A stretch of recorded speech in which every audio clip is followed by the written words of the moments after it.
میرا نام ہانیہ ہے، میری عمر 24 سال ہے۔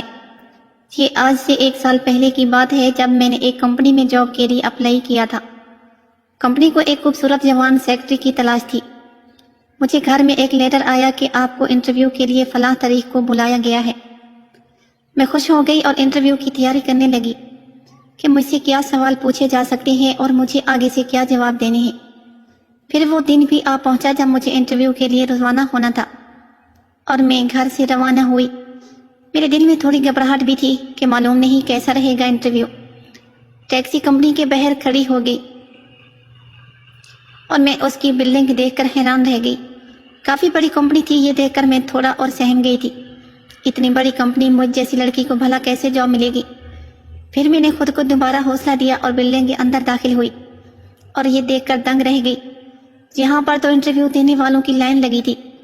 تمام لڑکیاں کافی پر اعتماد نظر آ رہی تھی۔ ان میں کچھ ایسی تھیں جنہوں نے مختصر لباس زیب تن کیے ہوئے تھے۔ میں نے سوچا ضرور ان کی سی وی کمزور ہوگی، اس لیے اب میں اپنے جسم کے بل پر جاب حاصل کرنے آئی ہیں۔ خیر میں اپنے بارے میں بتاتی چلوں تو میں بہت ہی خوبصورت جسم کی مالک ہوں۔ میرا رنگ بھی گورا ہے، بے انتہائی نرم اور ملائم لڑکی ہوں، مگر میرا لباس بالکل مشرقی تھا اور ان طرح کی لہراتی لڑکیوں کی آگے بھلا میری کیا اوقات ہے، اور مجھے تو باس دیکھتے ہی ریجیکٹ کر دیں گے۔ ابھی میرا نمبر دور تھا۔ ویٹنگ روم میں بیٹھی لڑکیاں مجھے طنز و نظروں سے دیکھ رہی تھی۔ ایک لڑکی جو تھوڑا ماڈرن تھی میرے پاس آئی اور بولی، یہ کیا شلوار قمیض میں آ گئی ہو؟ تم بہت بے وقوف ہو۔ میں خاموش رہی۔ ہال میں موجود 4 لڑکیاں اس کی بات پر ہنسنے لگی۔ ویٹنگ ہال میں موجود لڑکیاں اندر جاتی، تھوڑی دیر بعد واپس آ جاتی ہیں۔ بلا آخر میرا نمبر آ گیا۔ عمارت کی شان و شوکت اور انٹرویو دینے آئی ہوئی لڑکیوں کے اعتماد کو دیکھ کر میرے قدموں میں تو جیسے جان ہی نہیں تھی۔ میرا وجود کانپ رہا تھا۔ میں اعتماد کے فقدان کے ساتھ آفس میں داخل ہوئی۔ جب باس نے منہ میری طرف کیا، وہ 35-40 سال کا مرد تھا۔ اس نے ایک نظر مجھے سر سے پاؤں تک دیکھا اور مجھے بیٹھنے کا اشارہ کیا۔ میں نے اپنی سی وی باس کے ہاتھوں میں دے دی اور باس نے سی وی سائڈ پر رکھتے ہوئے مجھ سے کہا کہ شاید آپ کو معلوم نہیں ہے، ہم یہاں کی سی وی سے زیادہ کچھ اور دیکھتے ہیں۔ میں نے تعجب سے پوچھا، میں سمجھی نہیں سر۔ اس کے چہرے پر ایک مسکراہٹ نمودار ہوئی اور بولے، ابھی سمجھ آتا ہوں۔ پھر انہوں نے مجھ سے پوچھا کہ کیا آپ نے باہر موجود دوسری لڑکیوں کو نہیں دیکھا؟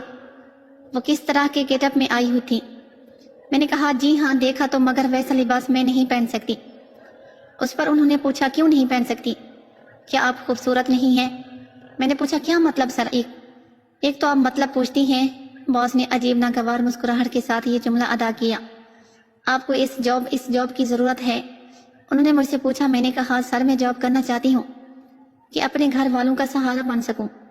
باس نے کہا، بہت اچھی بات ہے۔ باس نے کہا، مجھے ایسی لیٹر کی ضرورت ہے جو میرا سہارا بن سکے۔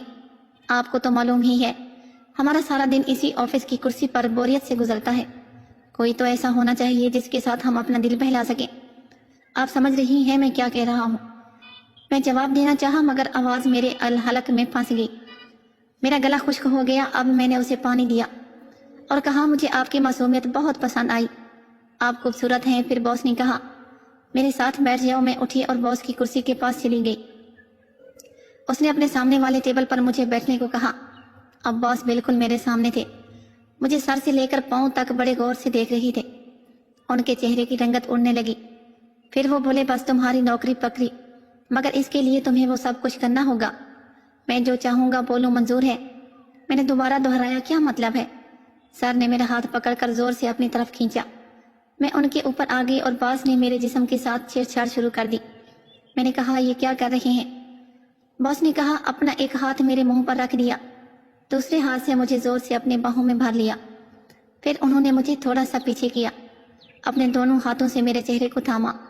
سب کچھ اتنا اچانک اور جوشیلے انداز میں ہو رہا تھا کہ مجھے سمجھ نہیں آ رہی تھی کہ میرے ساتھ کیا ہو رہا ہے۔ البتہ جو منظر زندگی میں پہلی بار میرے ساتھ ہوا تھا، مجھے لگا جیسے میں کسی جنت کی سیر کر رہی ہوں۔ پھر وہ بولے، انڈیا میں بہت پیسے دوں گا تو اپنی جھولی میرے حوالے کر دو، میں اپنی دولت تم پر نچھاور کر دوں گا۔ اور پھر انہوں نے کہا، ہم کچھ دیر بعد شاپنگ پر چلیں گے اور میں تمہیں وہ کپڑے لا دوں گا جو تم میرے سامنے پہن کر بیٹھا کرو گی۔ بس یاد رکھنا، آج کے بعد میری کرسی تمہاری سیٹ ہوگی، اس کے بعد میری جان وہ آپ کی ہوگی۔ اس کے بعد کیا ہوا یہ میں آپ کو کسی اور کہانی میں بتاؤں گی۔ پیارے ناظرین، امید کرتے ہیں ویڈیو پسند آئی ہوگی۔